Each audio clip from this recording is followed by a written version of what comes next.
I am delighted to welcome Chris Hunter to the Brilliant Minds Bunker today. Chris is a high-risk bomb disposal operator, author, speaker, and former British Army officer. Welcome to the bunker, Chris. Albeit, when I use the word bunker, you probably aren't seeing a kitchen table, nicely painted walls, French windows. I've been in worse bunkers for sure, yeah. Chris, you managed to get back from Iraq 7 weeks ago, I think on the eve of lockdown. Can you tell me what you were doing out in Iraq when you were there just 7 weeks ago? Yeah, I've been working on a program, an international program, defeating the improvised explosive devices left behind by Daesh. So at the moment, there's around 100 million IEDs and landmines littered around the world. But Daesh or ISIL, they basically, have led the way in terms of the amount they produced and the chaos they've caused, basically. So there's, literally millions of refugees. They can't get back to their homes. The cities are littered with these devices. Their homes are littered with them. So people like myself and my colleagues go out there. We're all former military and police bomb techs from around the world. And we're neutralizing these devices as fast as we can. And most importantly, we're working with the locals to teach them how to do it as well. So, yeah, it's really, really gratifying stuff, actually. Fantastic. And since you've been back, what have you been doing? Have you been involved in, what have you been up to? Well, I got one of the last flights out of Iraq. I went over to Kosovo, where there's an international training school. And the idea was to teach some of what I'd been learning there to other internationals who could then go into the country. But I think I was there for about a week. I got the last flight out of there. Got back home, thankfully, to my family. And then, like everybody else, really, was twiddling my thumbs, trying to, I think we all want to do something to help, but it's knowing what to do and how we can. And I work with the British Legion, actually, and I haven't really done much for them because I'm always overseas. So considering I was in lockdown, I thought, well, why don't I actually, put my money where my mouth is? So I suggested we did a food bank scheme. So what we've done effectively is said, traditionally, the Legion was all about veterans from the armed forces. In this particular conflict, we're all veterans now. So the idea is we're going to look after everybody. And it's not just people on low incomes, but anyone who could do with food or any sort of assistance. So we put out something on social media and used the British Legion in Hay-on-Wye, where I live, on the English-Welsh border, as a sort of food bank collection area. And the response has been overwhelming. People have been coming, bringing loads of food. We've been going out. And it's not just people on low incomes, as I say, there's people that are on dual incomes with big houses, but of course they've got no money now, massive bills, families to feed. So yeah, it's been great. And kept me out of trouble. Kept you out of trouble, yeah.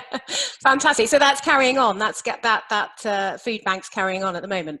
Yeah, we're doing it 2 days a week, and the response has been overwhelming. And then in addition to that, like most people, I've sort of gone digital now. So the courses that I was going to be teaching, we've moved them all across to a digital format. So I've been writing those as well. And then just waiting to go back out to Iraq as soon as I'm able to do so, really. Fantastic. And I know you've in the past worked heavily with the British government. I think specifically, if I'm not wrong, after the 7/7 bombings back in 2005. I just wondered, what kind of parallels, if any, can you draw from that sort of period of uncertainty and what's happening currently in the nation's response to COVID-19?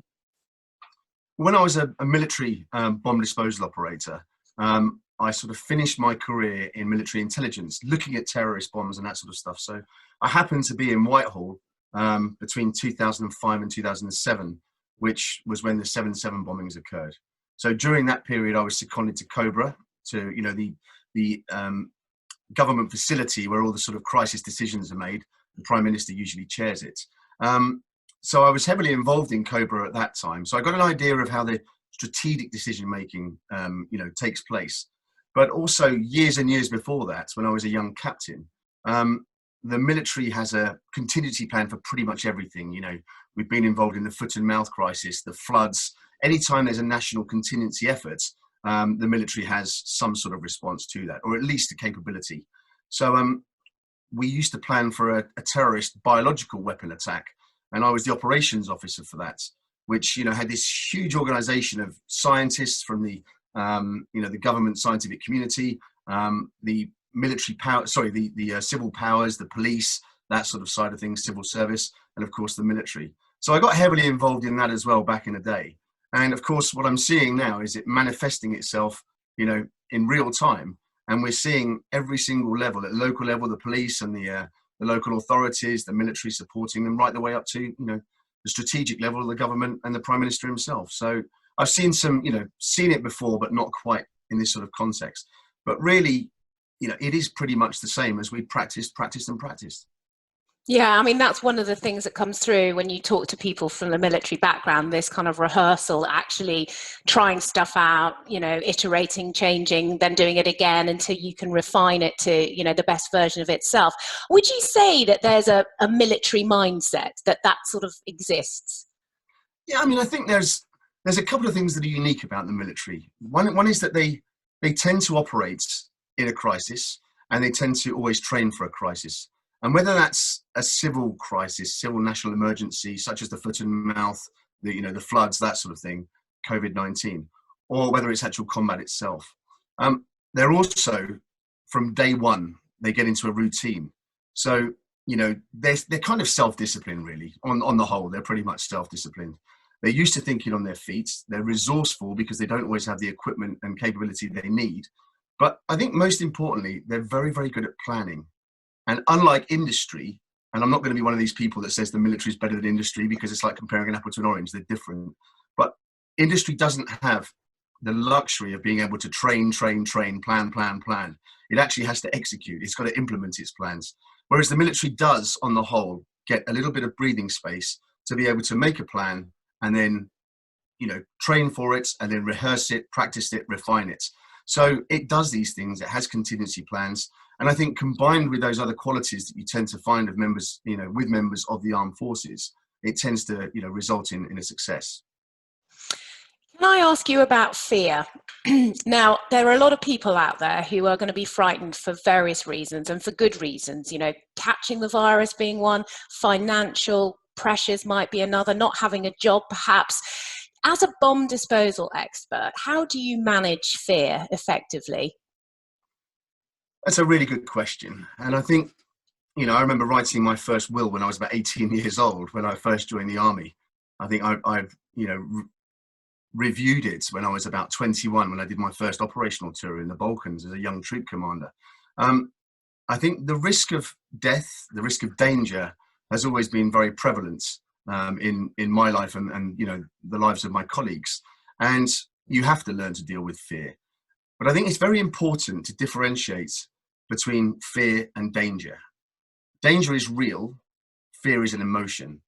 And I think as soon as you can grasp that concept, that fear is just a physiological response to a threat or a risk, then you're halfway there to overcoming it.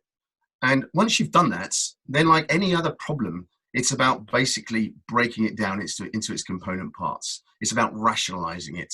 And once you've rationalized it, once you've broken it down, once you've realized fear is an emotion and you deal with the actual problem in hand, then you can actually make a plan. And I remember, you know, as a young bomb tech, in my early years as a bomb tech, one of my bosses saying to me, you know, the most important thing is that you make a plan, and if it doesn't work, remember, there's another 25 letters in the alphabet. If plan A doesn't work, there's another 25 letters in the alphabet. And it's really, really important. You know, if the plan doesn't work, then just, you know, take that sort of check pace, have a moment to catch your breath, have a condor moment, and then replan and reevaluate and just tweak your plan. And I think, you know, if you can do that, it really helps. But it is difficult. And the other point of fear is that knowledge gives strength to the arm.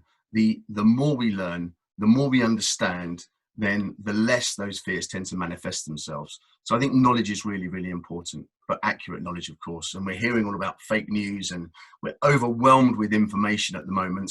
And, you know, the media are doing a great job in difficult circumstances, but they get it wrong.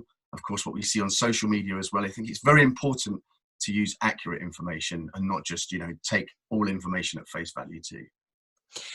You spend a lot of your time in unimaginable war zones. What are the biggest lessons that you've learned about human nature in unprecedented times?